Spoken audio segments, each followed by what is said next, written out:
بسم اللہ الرحمن الرحیم ایاک نعبد و ایاک نستعین۔ شکریہ جناب اسپیکر۔ جناب اسپیکر، جیسا کہ آپ سب کو معلوم ہے کہ خیبر پختونخوا پر ایک دفعہ پھر دہشت گردی کو مسلط کیا گیا ہے، اور یہ دہشت گردی جب لائی جا رہی تھی تو اس میں باقاعدہ ہم نے سب کو آگاہ کیا تھا، کیونکہ رجیم چینج آپریشن کے بعد جب ہمارے لیڈر، ہمارے قائد جناب عمران خان صاحب کی ایک جمہوری حکومت کو لندن پلان کے تحت گرایا گیا، تو اس کے بعد ہم نے تمام پاکستانیوں کو اس پلان کے حوالے سے بتایا گیا تھا کہ پختونوں کے سر کا سودا ایک دفعہ پھر ہو گیا ہے، اور ان دہشت گردوں کو ایک دفعہ پھر خیبر پختونخوا میں بسایا جا رہا ہے۔ لیکن اس وقت کی حکومت، ان کے وزراء اور کچھ اداروں کے ارکان یا ملازم وہ یہ کہہ رہے تھے کہ ہم جھوٹ بول رہے ہیں، ایسا کچھ بھی نہیں ہے۔ لیکن آج ہم دیکھ رہے ہیں کہ خیبر پختونخوا میں کچھ جگہوں پر ملٹری آپریشنز کے تحت لوگوں کو بے گھر کیا جا رہا ہے، جس کو ہم جبری انخلا کہتے ہیں۔ تو اگر اس وقت جب ہم بول رہے تھے کہ یہ لوگ پہاڑوں پر ہے، اگر اس وقت یہ اقدامات ہوتے تو وہ نیچے نہیں آتے۔ جب نیچے تک آ گئے اور تب بھی ہم امن پاسون کے ذریعے ان کو بتا رہے تھے کہ یہ پہاڑوں سے نیچے آ چکے ہیں، اگر اس وقت بھی اقدامات لیے جاتے تو یہ ہمارے بازاروں تک نہیں پہنچتے۔ جب بازاروں تک پہنچے تب بھی ہم یہی کہہ رہے تھے کہ دیکھو بازاروں تک آ گئے، اگر اس وقت اقدامات لیے جاتے تو یہ لوگ ہمارے گھروں تک نہیں پہنچتے۔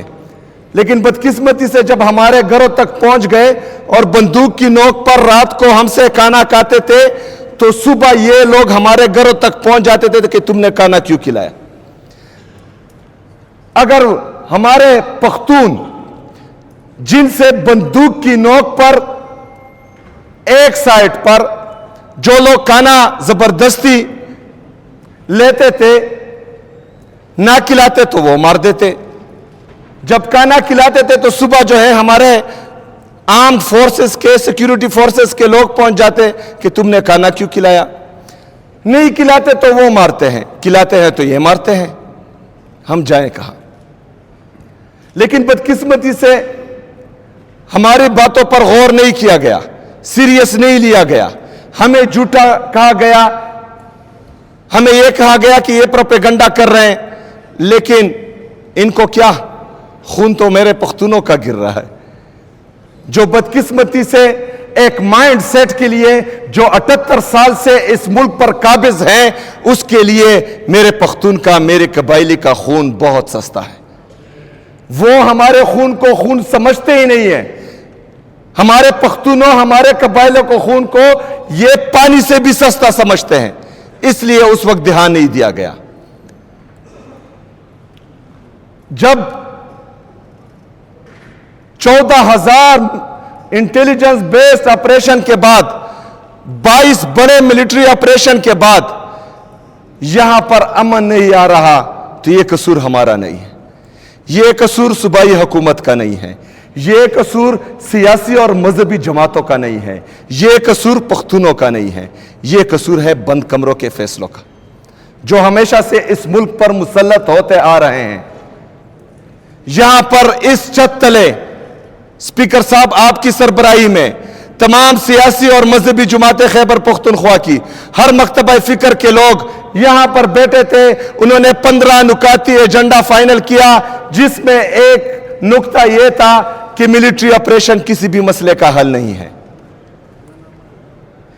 اس پر تمام سیاسی اور مذہبی جماعتوں، تمام ہر مکتبہ فکر کے لوگوں کے سائن موجود ہیں۔ انہوں نے کہا کہ ملٹری آپریشنز کسی مسئلے کا حل نہیں ہے، انہوں نے جبری جو ہیں میرے تیرا میرے آبائی گاؤں سے لوگوں کا انخلا جبری انخلا کیا. مطلب ہم ایک طرف تمام صوبے کی عوام کہہ رہے ہیں کہ ملٹری آپریشن کسی مسئلے کا حل نہیں ہے, دوسری طرف یہ جو ہے لوگوں کو جبری انخلا کرنے پر مجبور کرتے ہیں. اچھا اس وقت مجبور کرتے ہیں جب برف باری ہو رہی ہے. اس برف باری میں چیختا رہا, میں چلاتا رہا کہ اس وقت جہاں پر آپ ملٹری آپریشن کرنے جا رہے ہیں وہاں پر جانور بھی نہیں رہ سکتے. آپ کا ارادہ دہشت گردی یا دہشت گردوں کا خاتمہ نہیں ہے. آپ کا ارادہ ہے صوبائی حکومت کو یا مجھے نیچا دکھانے کے لیے. لیکن ایک پلان یہ بناتے ہیں اور ایک پلان میرے رب کا ہے, اور بہترین پلان جو ہے وہ میرے رب کا ہوتا ہے. جناب اسپیکر, انہوں نے پہلے الزام لگایا کہ اسمگلر ہے, پھر الزام لگایا کہ دہشت گرد ہے. دونوں بیانیوں میں ان کو منہ کی کہانی پڑی, کیونکہ پورے پاکستانیوں کو پتا ہے کہ یہ جھوٹ بول رہے ہیں. پورے پاکستانیوں نے عمران خان صاحب کی اس سپاہی کو جو عزت دی وہ پوری دنیا نے دیکھی, وہ کسی سے ڈکی چھپی نہیں ہے. کیونکہ آج بھی پورا پاکستان صرف پاکستان کا واحد لیڈر عمران احمد خان نیازی کو سمجھتے ہیں. الحمدللہ انہوں نے الزامات لگائے, انہوں نے مجھے ڈرانے کی کوشش کی, مجھے دبانے کی کوشش کی, لیکن الحمدللہ جہاں پر میں کھڑا تھا یہاں پر میں کھڑا ہوں, اور انشاءاللہ تعالی اپنے عوام کے ساتھ میں کھڑا رہوں گا. نہ مجھے کوئی اپنے نظریے سے 1 انچ پیچھے ہٹا سکتا ہے, نہ ہی کوئی میرے عوام یا میرے صوبے کے انٹرسٹ سے 1 قدم بھی مجھے پیچھے نہیں ہٹا سکتا, اور کسی میں اتنی جرت نہیں ہے کہ وہ مجھے پیچھے ہٹائے. جو میرا موقف تھا وہ میرا ہے, اور انشاءاللہ یہ موقف میرا رہے گا. جناب اسپیکر, جب دونوں بیانیوں میں ان کو منہ کی کہانی پڑی تو انہوں نے فیصلہ کیا کہ تیرا میں ملٹری آپریشن ہونا چاہیے. حالانکہ وہاں پر برف باری تھی, وہاں پر جو ہے اس وقت کوئی جانور بھی نہیں رہ سکتا, یہ میں بار بار کہہ رہا ہوں. لیکن اس کے باوجود یہ بضد تھے مجھے خراب کرنے کے لیے, کیونکہ ان کا ارادہ تھا کہ جب لوگوں کا جبری انخلا ہوگا تو لوگ جو ہیں اس کے پیچھے یا حکومت سے منحرف ہوں گے اور وہ جو ہے ان سے نالا ہو جائیں گے. لیکن اللہ کا پلان کچھ اور تھا. جب جبری انخلا ہوا تو میں تیرا کے عوام کے پاس گیا, تیرا کے عوام نے مجھے پیار دیا, انہوں نے مجھے عزت دی, کیونکہ ان کو پتا ہے کہ صوبائی حکومت نہیں, یہ بند کمروں کے فیصلے ہیں جو ہمیں جبری انخلا پر مجبور کر رہے ہیں. ان کو پتا ہے کہ صوبائی حکومت اگر ہمیں کمپنسیشن کی مد میں 4 ارب روپے دے رہی ہے, یہ وہ یہاں پر ڈیولپمنٹ سکیم میں, ہسپتالوں میں, یونیورسٹیز میں, کالج میں, سکولوں میں, روڈز میں بھی لگا سکتے تھے, لیکن نہیں, کیونکہ بند کمروں کے فیصلے جو ہیں وہ کچھ اور چاہ رہے ہیں. وہ خیبر پختونخوا کو لیبارٹری بنانا چاہ رہے ہیں, بلکہ لیبارٹری انہوں نے سمجھ رکھی ہے. ایک آتا ہے ایک تجربہ کرتا ہے, دوسرا آتا ہے دوسرا تجربہ کرتا ہے. لیکن یہاں پر پاکستان تحریک انصاف کی حکومت ہے, یہاں پر عمران خان صاحب کی حکومت ہے, یہاں پر الحمدللہ اس دفعہ عمران خان کے سپاہی آئے ہیں. وہ بند کمروں کے فیصلے بھی مسلط نہیں ہونے دیں گے, اور اگر کوئی بدماشی سے, زور زبردستی سے, ڈنڈے کی زور پر, بندوق کی نوک پر یہاں پر مسلط کرنا چاہے گا تو انشاءاللہ تعالی ہم ان کے خلاف کھڑے ہوں گے انشاءاللہ تعالی. جناب اسپیکر, اس برفباری میں, شدید برفباری میں ان سے تو غلطی ہو گئی, لوگوں کا جبری انخلا انہوں نے کیا. پھر ابھی ان کو سمجھ نہیں آ رہی تھی کہ جو چیز, کیونکہ بند کمروں کے فیصلے ہمیشہ اس طرح ہوتے ہیں, اس سے نقصان ہی ہوتا ہے, ان کا بھی نقصان ہوتا ہے اور قوم کا بھی نقصان ہوتا ہے. جب ان کو معلوم پڑا کہ انہوں نے جو بند کمروں میں منصوبہ سازی کی تھی وہ ان کے گلے پڑ رہی ہے, انہوں نے کل ایک پریس ریلیز جاری کی. जनाब स्पीकर, और ये प्रेस रिलीज आज मैं फिर फ्लोर ऑफ द हाउस कह रहा हूं कि ये सूबाई हुकूमत और इदारों, सूबाई हुकूमत और वफाकी हुकूमत के दरमियान तसादुम का परवाना है। जनाब स्पीकर, ये परवाना सिर्फ हमारे खिलाफ जारी नहीं हुआ, जो 24 रुकनी कमेटी इन्होंने बनाई थी, ये उनका भी डेथ वारंट है, क्योंकि उसमें इनका जिक्र है। लोग अब उन 24 रुकनी कमेटी को अपना दुश्मन समझेंगे। एक तरफ लोग समझेंगे, दूसरी तरफ कुछ और लोग जो लाए गए हैं वो भी समझेंगे। अच्छा, एक तरफ तो ये 24 रुकनी कमेटी के साथ, हालांकि उनको डराया गया, धमकाया गया, दबाया गया और उसके बावजूद उनसे साइंस लिए गए। अभी जो है कुछ दिनों में उनके वीडियोस भी आएंगे, क्योंकि उनको डराया और धमकाया जा रहा है कि सूबाई हुकूमत के खिलाफ आप बयानात दें, लेकिन हम उनको कुली छूट देते हैं, क्योंकि ये जालिम है, कर सकते हैं जुल्म। अगर वो फर्ज करें हमारे खिलाफ बयान देते हैं और इससे इनकी जान छूटती है तो बेशक दे दे, क्योंकि उनको मुसलसल डराया और धमकाया जा रहा है। जनाब स्पीकर, एक तरफ तो उनको मसलों में घेर दिया, उनके डेथ वारंट तकरीबन इन्होंने इशू कर दिए, दूसरी तरफ इनके जो नुमाइंदा है कोर कमांडर पिशावर और IGFC, उन पर इन्होंने अदम एतमाद का इजहार किया है। जो थोड़ा बहुत लोगों का एतमाद बहाल हो रहा था, वो भी इन्होंने जायल कर दिया इस प्रेस रिलीज से, क्योंकि जितने भी जरगे हुए हैं, जितनी भी मीटिंग्स हुए हैं, इनमें बाकायदा कोर कमांडर और IGFC उनका हिस्सा थे। तो एक तरफ 24 रुकनी कमेटी जो इन्होंने बनाई थी, उनके खिलाफ इन्होंने प्रेस रिलीज के जरिए डेथ वारंट इशू किया, दूसरी तरफ जो है अपने IGFC और कोर कमांडर के खिलाफ इन्होंने अदम एतमाद का वारंट इशू कर दिया। जनाब स्पीकर, इससे होगा क्या? इससे कोर कमांडर का जो ओहदा है, आज का कोर कमांडर नहीं, और IGFC का जो ओहदा है, ये कल को किसी भी जरगे में नहीं बैठेंगे, क्योंकि ऑलरेडी मैं हिदायत जारी कर चुका हूं कल कि इसके बाद किसी भी इदारे से या वफाकी हुकूमत से सूबाई हुकूमत का जो भी कम्युनिकेशन होगा वो रिटर्न में होगा, वर्बल पर कोई एक्शन नहीं लिया जाएगा। तो इसमें नुकसान ये हुआ कि जो चीजें आवाम के सामने नहीं आ रही थी, इनके लिए नुकसान हुआ, हमारे लिए तो फायदा है, तो वो भी जो है आवाम के सामने आएगी। जनाब स्पीकर, उस प्रेस रिलीज में 4 अरब रुपए का जिक्र किया गया है। जैसा कि मैं बार बार कह रहा हूं कि पाकिस्तान पर काबिज एक माइंडसेट, जो पख्तूनों को पाकिस्तान का हिस्सा ही नहीं समझते, जो पख्तूनों को पाकिस्तानी समझते ही नहीं हैं, यह उनके जहनियत की अक्कासी करता है।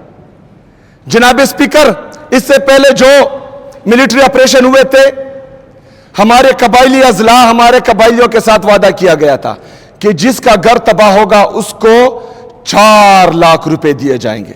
जनाब स्पीकर, मतलब जो सारी उम्र रुपए जमा कर करके अपने लिए एक घर बनाता है, तो एक ड्रोन आकर उसका घर तबाह करेगा, एक जेट आकर उसका घर तबाह करेगा, और वफाकी हुकूमत पाकिस्तान उसे 4 लाख रुपए देगी। शर्म आनी चाहिए इनको। दूसरी शर्मनाक बात यह है कि वो 4 लाख रुपए भी अभी तक नहीं मिले। 15 साल से वो 4 लाख रुपए भी नहीं मिले। तो एतमाद का लेवल तो यह है। दूसरी तरफ मेरे नॉर्थ वजीरिस्तान के लोग जो बकाखेल कैंप में होते हैं, उनसे वादा किया गया था कि मंथली उनको पैसे दिए जाएंगे। जनाब स्पीकर, उनको पैसे नहीं दिए जा रहे वफाकी हुकूमत की तरफ से, सूबाई हुकूमत दे रही है। 7 अरब रुपए हम दे चुके हैं। 46 अरब रुपए हमारा वो बकाया है वफाक जो हमारे मुतासरीन को पैसे नहीं दे रहा था। 7 अरब रुपए जो है अभी हम दे रहे हैं, दे चुके हैं। 52 अरब रुपए ये वफाक हमारा आईडीपीज में बकाया है। जनाब स्पीकर, ये 4 अरब रुपए ये इसलिए बार बार याद कर रहे हैं क्योंकि ये मेरे कबाइलियों को कीड़े मकोड़े समझते हैं, क्योंकि ये समझते हैं कि हम इनको मारेंगे, इनको दबाएंगे, इनको निकालेंगे, लेकिन इनके रिलीफ के लिए आपने कुछ नहीं करना। मैं करूंगा इंशाअल्लाह ताला, मैं करूंगा इंशाअल्लाह ताला, और डंके की चोट पे करूंगा। मैं अपने एमपीएस का, एमएनएस का, खैबर पख्तूनख्वा की अवाम का तहे दिल से शुक्रिया अदा करता हूं कि उन्होंने इन मुतासरीन के लिए ये 4 अरब रुपए सूबाई हुकूमत की तरफ से जो मुख्तस किए गए हैं, इन्होंने ये कुर्बानी दी है। मैं दिल से आपका शुक्रिया अदा करता हूं।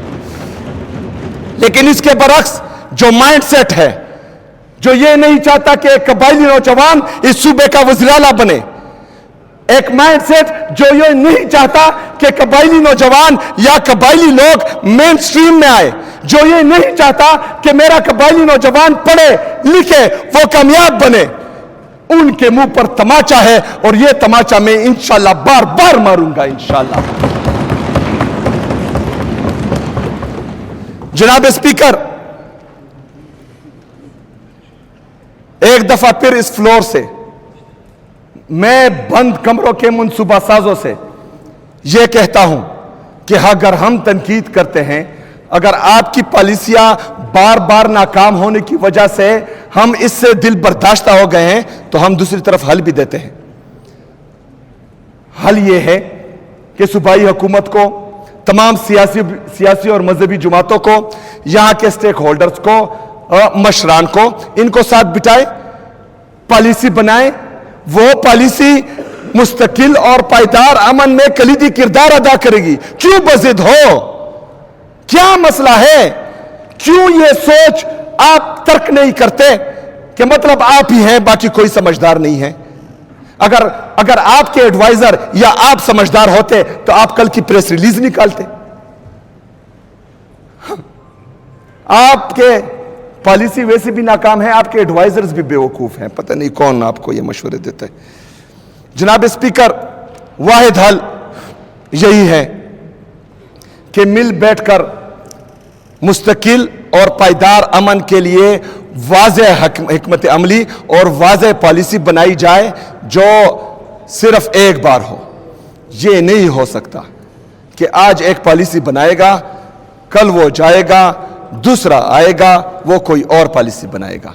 मुस्तकिल और पायदार अमन के लिए इन तमाम लोगों को मिल बैठकर एक वाज़ेह पॉलिसी बनानी चाहिए। जनाब स्पीकर, एक तरफ तो मेरे सूबे के ये हालात है, दहशतगर्दी लाई गई, मिलिट्री ऑपरेशंस के लिए राह हमवार होती जा रही है, लोगों को बेघर किया जा रहा है। दूसरी तरफ वफाक हमारे पैसे नहीं दे रहा। 4758 अरब रुपए वफाक हमारा मकरूज है, लेकिन वो हमें नहीं दे रहा। दूसरी तरफ IMF ने रिपोर्ट किया है कि 5300 अरब रुपए की करप्शन इन्होंने की है, ये रिपोर्टेड है। इसके अलावा पता नहीं कितनी की करप्शन हुई होगी। रिपोर्ट्स हैं कि पंजाब में तकरीबन 100 अरब रुपए की करप्शन हुई है और खुर्द बुर्द हुई है। एक तरफ मेरा जायज मुतालबा है, हमारे जायज हकूक हैं कि हमें 4758 अरब रुपए दे, वो नहीं दे रहे कि पैसे नहीं है। दूसरी तरफ 5300 अरब रुपए ये खा रहे हैं और कोई पूछने वाला ही नहीं। जनाब स्पीकर, इसके साथ साथ जो मईशत के हालात हैं, GDP ग्रोथ दिन ब दिन नीचे आ रहा है। हमारे बैरूनी और अंदरूनी कर्जे तकरीबन 80,000 अरब रुपए तक पहुंच चुके हैं। जनाब स्पीकर, 80,000 अरब रुपए, हमारा टोटल GDP 1,12,000 अरब रुपए है। हमारे टोटल कर्जे 80,000 अरब रुपए हैं। इसमें बैरूनी कर्जा 36,000 अरब रुपए है। हमारा तिजारती खसारा तकरीबन 15 अरब डॉलर से बढ़ गया है। हमारे फॉरेन रिजर्व 20 अरब डॉलर हैं, इसमें आपके बाहर के दोस्तों के पैसे हैं, के डॉलर्स हैं। अगर वो आज वापस ले लें तो आपकी डॉलर की कीमत 280 रुपए से बढ़कर 400 रुपए से बढ़ जाएगी। इसका मतलब यह है कि 36,000 अरब रुपए का यह कर्जा आपके 50,000 अरब रुपए क्रॉस कर देगा। मतलब आपका कर्जा जो है जीडीपी को टच कर रहा है, यानी आपका मुल्क दिवालिया होता जा रहा है। आपके नौजवान मुल्क छोड़कर भाग रहे हैं, आपका इंडस्ट्रियलिस्ट मुल्क छोड़कर भाग रहा है, अपनी इंडस्ट्रीज बंद कर रहा है, आपका एग्रीकल्चर में किसान दिन ब दिन खुदकुशियां कर रहा है। ये सारे मसले पाकिस्तान में ही हैं, लेकिन कुछ लोगों के इंटरेस्ट देखें, सारे इतारे सिर्फ और सिर्फ इमरान खान को नीचा दिखाने के लिए, उसको जो है जेल में बंद रखने के लिए, उनकी एहलिया को जेल में बंद रखने के लिए, उनकी बहनों पर रात के अंधेरे में जहरीला पानी छोड़ दिया जाता है, उनको मारा जाता है, उनको सड़क पर गिराया जाता है। हमारे जो असीरान हैं, जो कोट लखपत जेल में हैं, उनको जो है कैदो बंद की सोबतें बर्दाश्त करनी हो रही हैं। मजीद हमारे सहाफियों पर जो है वो कतल लगाई जा रही हैं, हमारे वकला को उठाया जा रहा है, अगवा किया जा रहा है, लेकिन हमारे इदारों को पाकिस्तान की कोई फिक्र नहीं। वो बैठे हैं सिर्फ और सिर्फ पाकिस्तान तहरीक इंसाफ और इमरान खान को खत्म करने में लगे हुए हैं। दूसरी तरफ पाकिस्तान ही खत्म हो रहा है, अल्लाह ना करे कि कभी खत्म हो, और इंशाल्लाह होगा भी नहीं जब तक हम जिंदा हैं इंशाल्लाह ताला। जनाब स्पीकर, मैंने कल भी कहा था, मैं आज भी कह रहा हूं कि जो प्रेस रिलीज वफाकी हुकूमत की तरफ से निकला हुआ है, चाहे उसमें कोई दूसरा शामिल हो या ना हो, क्योंकि ये तसादुम का परवाना है। मैं बार बार रिपीट कर रहा हूं। मैं इतवार के दिन अपनी अफरीदी कौम का जरगा इंशाल्लाह बुला रहा हूं। मैं अफरीदी कौम के पास जाऊंगा इतवार के दिन। मैं पख्तून कौम के पास फिर जाऊंगा, तमाम पख्तून कौम को इकट्ठा करूंगा और उसका जरगा बुलाऊंगा इंशाल्लाह ताला, अगर ये नोटिफिकेशन माफी के साथ कल वापस नहीं लिया गया। बहुत शुक्रिया, बहुत मेहरबानी। व मा अलैना इल्लल बलाग।